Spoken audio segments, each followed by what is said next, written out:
अतिथि,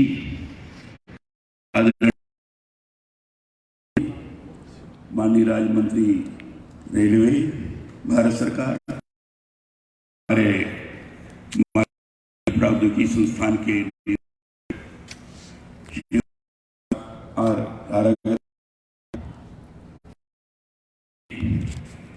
KR कुल सचिव श्री जयनारायण जी, सभी अन्य आए हुए सभी अतिथिगण,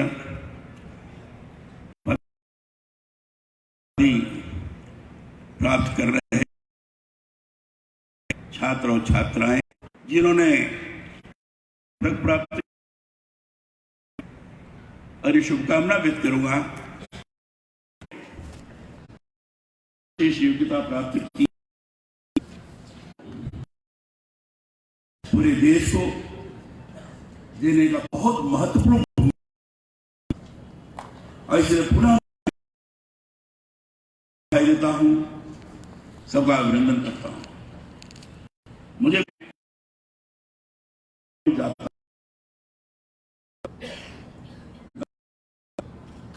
3.5-4 महीने हो गए मुझे यहां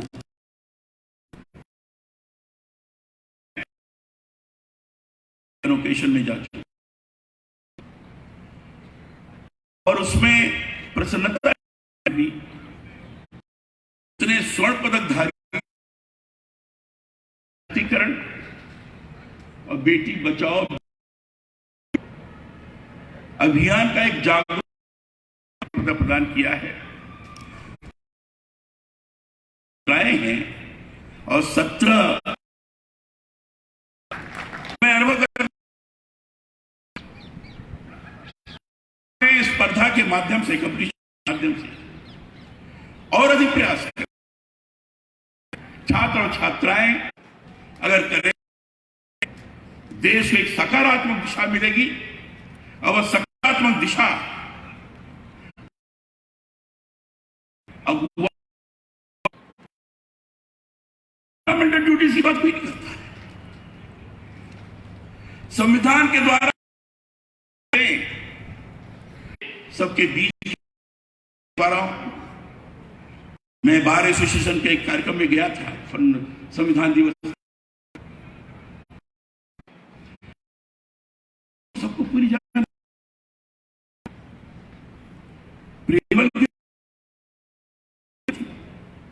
फंडामेंटल ड्यूटीज नहीं, तो सामान्य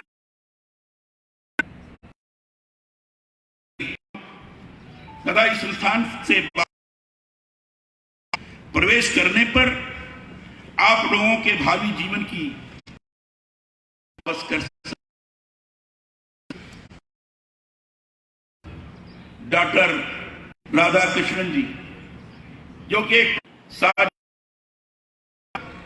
समतावाद, एक अत्यंत प्राचीन एवं गौरवशाली अतीत को रेखांकित करती है। भारतवर्ष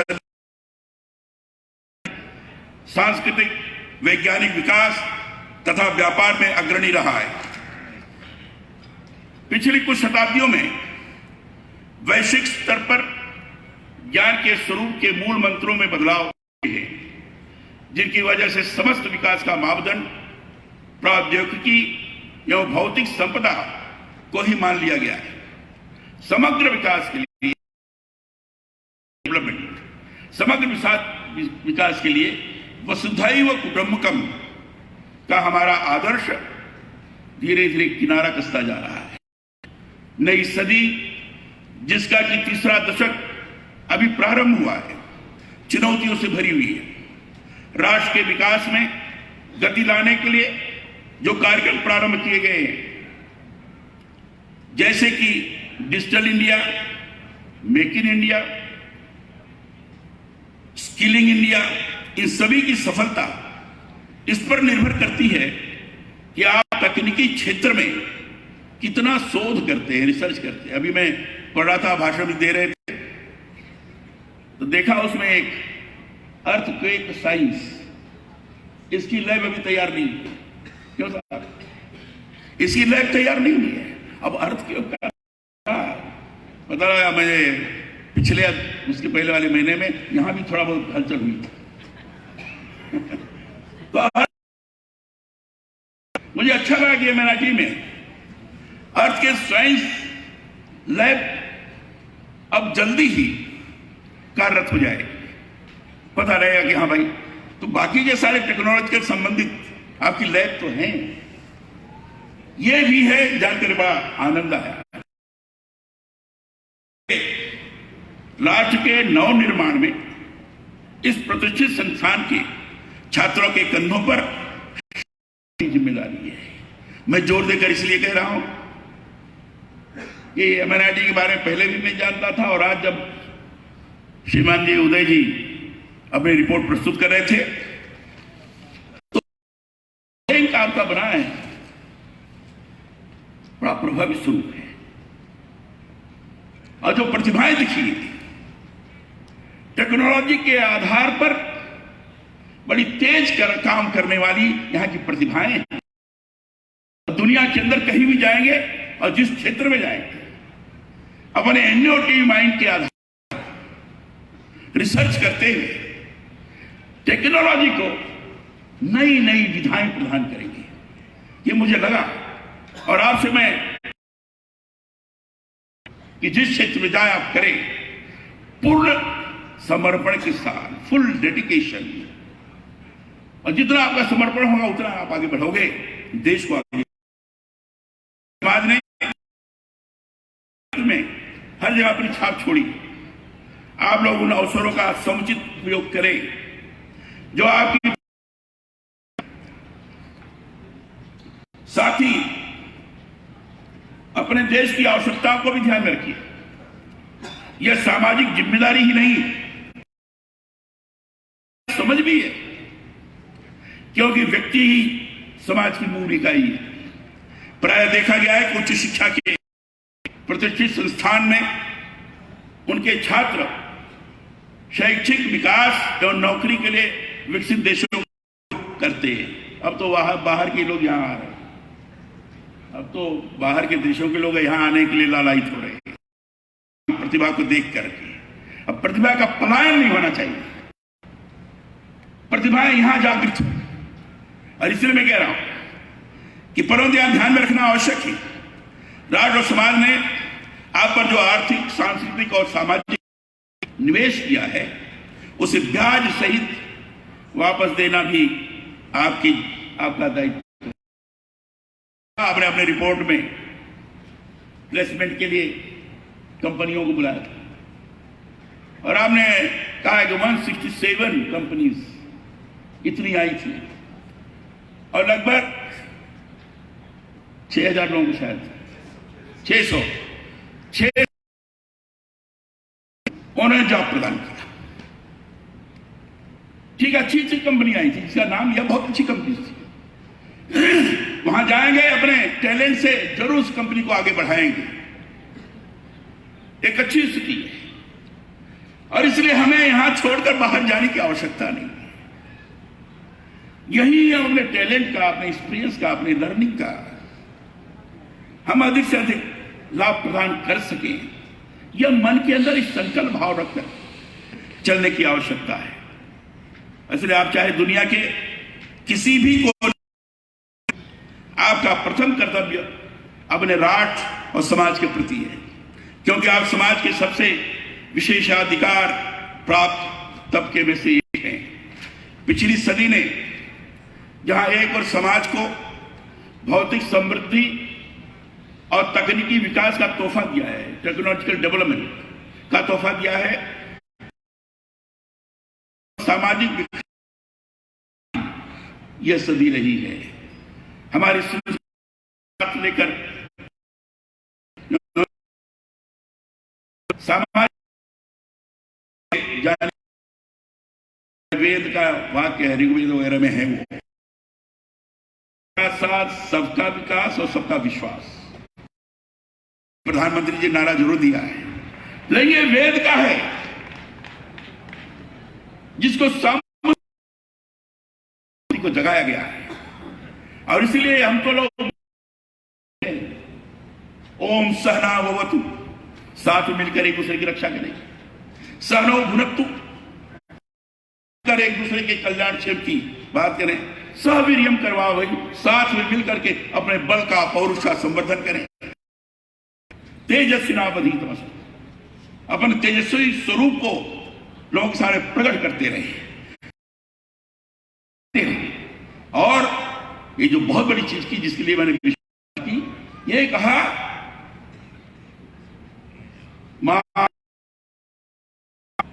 किसी एक दूसरे के प्रति द्वेष मत करिए, ये मत करिए तो कैसे उसको पछाड़ दिया जाए, ये मत करिए। ये करिएगा वो बढ़िया तो हम भी साथ चलेंगे, हम भी आगे बढ़ेंगे, उसमें अगर टैलेंट हम भी विकसित करेंगे। अपने यहां की परंपरा रही है, सकारात्मक सोच रही है, सकारात्मक दिशा रही है। इस दिशा का सदुपयोग तन्मयता के साथ करना है। नई पीढ़ी के तौर पर आप कि आप इस विचारधारा को साथ लेकर नए युग में प्रवेश, शुद्धता, न्याय, आज वैश्विक शांति एक अत्यंत संवेदनशील मुद्दा। विकास जब तक शांति और उन्मुख ना हो उसकी कोई महत्ता नहीं। वैश्विक शांति के परिप्रेक्ष्य में प्राप्त साधन महत्वपूर्ण। आप अपने ज्ञान का सदुपयोग करके विकसित देश बनाने की जिम्मेदारी आप सबों के ऊपर है, तभी डेवलप कंट्री होगा। डेवलपिंग कंट्री से बाहर के लोगों को भी ट्रेन किया जाए, टेक्निकल इनोवेशन सेंटर, स्टार्टअप को प्रोत्साहन दें, ये हम सब लोगों की जिम्मेदारी है। और मित्रों, आप सभी से अपील है, जिन्हें किसी कारण उच्च शिक्षा के अवसर नहीं मिले, मौजूदा शिक्षा में प्रौद्योगिकी का उपयोग बढ़ा निकाले तो आनुपातिक रूप में नहीं बढ़ पाए। समाज के आखिरी व्यक्ति तक विकास के लाभ को पहुंचाना ही आपका पाथेय होना चाहिए। मुझे गांधी जी का 150वां वर्ष है और गांधी जी का एक 1925 में 25 जो हरिजन पत्रिका थी, पाप है, उससे बचना चाहिए। उद्देश्य विहीन, दिशा विहीन। दूसरा उन्होंने कहा कि चरित्र के बगैर जीवन निरर्थक है। तीसरा उन्होंने कहा व्यवसाय ठीक नहीं है। चीजें उसको मैं कहना चाहता हूं, मानवता विहीन विज्ञान ये पाप है। मानवता विहीन प्रतिभा प्राप्त करने के पश्चात हम कहीं अपने अहंकार को किनारे न कर दें, संवेदन शून्यता का स्वरूप निर्माण हो जाए, इस बात से हमेशा हमें सजग रहना चाहिए। जीवन में आचरण का लगातार अभ्यास करना चाहिए। भाषण करने से नहीं होगा, अभ्यास करने से होगा। मैं वही बोलता हूं जो अभ्यास करता हूं, करने से। और इसलिए मैं आप सभी छात्र छात्राओं